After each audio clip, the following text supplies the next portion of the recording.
Les amis, là, je vous ai trouvé 2 animes qu'il ne faut pas louper, les gars. Ces 2 animes, plus précisément 2 seinen, 2 petits seinen qui passent crème. Franchement, ces 2 seinen, si vous aimez l'action, si vous aimez l'aventure, etc., vous êtes encore sur les bonnes vidéos, les gars. Ne vous inquiétez pas. Pour moi, c'est l'anime qu'il ne faut surtout pas louper. Mahmoud, lance le générique, s'il te plaît.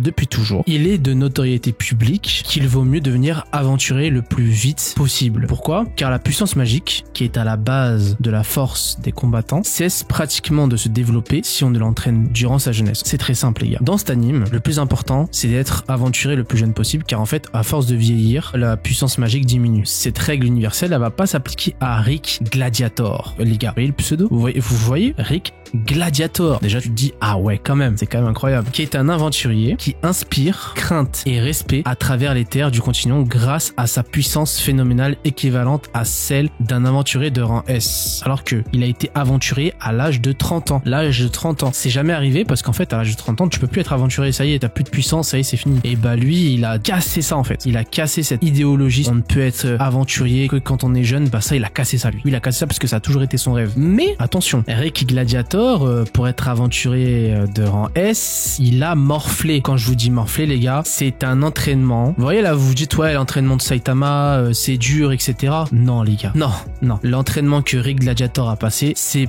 pire. 100 fois pire que ce que l'entraînement qu'a pu faire Saitama. Je vous le dis, les gars. Rick Gladiator, il a été élevé et formé par les membres légendaires du Point d'Orialcon. Donc, c'est un groupe d'aventuriers d'élite que l'on dit être plus proche des monstres que des humains. Et c'est réel, les gars. Vu l'entraînement qu'a passé Rick Gladiator, je vous le confirme. C'est pas trop des humains. Hein. Il va vivre l'enfer, il va cracher du sang, il va même mourir plusieurs fois pendant ses entraînements et il va se faire revivre. Vous imaginez, les gars, tellement l'entraînement il est ouf, mais tellement ouf. Donc à ce moment-là, il va se faire entraîner par ce groupe qui est assez what the fuck. Pendant son entraînement, bien évidemment, il va faire beaucoup de choses comme affronter des dragons, des vampires, des monstres redoutables, des combattants d'élite. Et en fait, son but, ça va être d'être un très très grand aventurier. Lui, il veut devenir l'un des plus grands aventuriers, tout simplement. En fait, ce qu'il ne sait pas, c'est qu'en fait, au début des épisodes, bien sûr, parce qu'au fil du temps, après, il s'en rend compte. Si tu vois, en fait, je suis un homme banal. L'entraînement que j'ai fait, ça a pas porté ses fruits. Je fais partie des aventuriers de rang très bas, alors qu'en fait, pas du tout, les gars, hein, pas du tout. Du coup, les gars, le nom de cet animé, The Osanyobi Adventurer,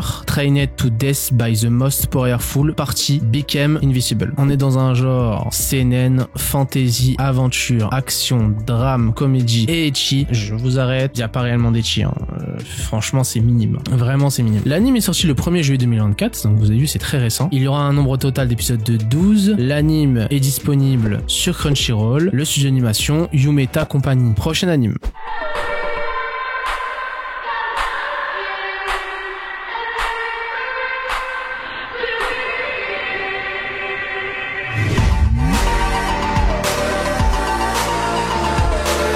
On va partir dans un monde peuplé d'animaux anthropomorphes en tout genre. Et bien sûr, Belle la Black fait figure d'exception en tant qu'unique humaine, les gars. C'est la seule humaine de ce monde. La seule humaine ordinaire. N'ayant ni fourrure, ni écaille, ni croc, ni rien. Voilà, c'est une humaine ordinaire. Et en fait, elle a une condition particulière qui lui a même valu le surnom de sans visage. En fait, la jeune femme mène un quotidien solitaire, sans personne à qui s'identifier. Elle aime la solitude. Et en fait, elle souhaite de tout son cœur faire partie du monde et découvrir les 1001 merveilles de ce dernier. Pourquoi? Franchement, Belle la Black, elle a eu une dure jeunesse. Vu que c'était la seule humaine, les autres, les autres monstres la voient d'un mauvais œil. Pour eux, c'est un monstre à part, en fait. Elle ressemble à aucune autre espèce. Et du coup, c'est pour ça qu'elle aime la solitude maintenant. Elle a vraiment été reniée par toutes les autres espèces, en fait. Et du coup, c'est pour ça qu'elle souhaite faire partie du monde, découvrir ses origines, découvrir là où elle est vraiment née, essayer de retrouver d'autres humains. Voilà, c'est ça son objectif primaire. Et pour ça, elle va faire un long et périlleux voyage à la recherche justement de ses origines, équipée de Runding, les gars. Runding, gardez bien ce nom, car Runding, c'est l'épée qu'elle a en fait. Et son épée, dites-vous, c'est toute sa vie. Cette épée-là va la suivre partout où elle ira en fait. C'est une épée qui est spéciale, c'est une épée magique. Elle est très spéciale, son épée. Ce qui est incroyable aussi avec Belle la Black, c'est qu'en fait, elle n'a pas du tout idée à quel point son aventure, elle va être parsemée d'embûches et d'adversité, mais vraiment énormément. Le nom de cet animé, animé, c'est Bye Bye Earth. Simple, efficace, voilà. On aime ce genre de titre. Le genre, c'est action, fantasy, aventure. Voilà. C'est un CNN aussi. L'anime est sorti le 12 juillet 2024. Et les gars, c'est encore très récent. On ne sait pas combien d'épisodes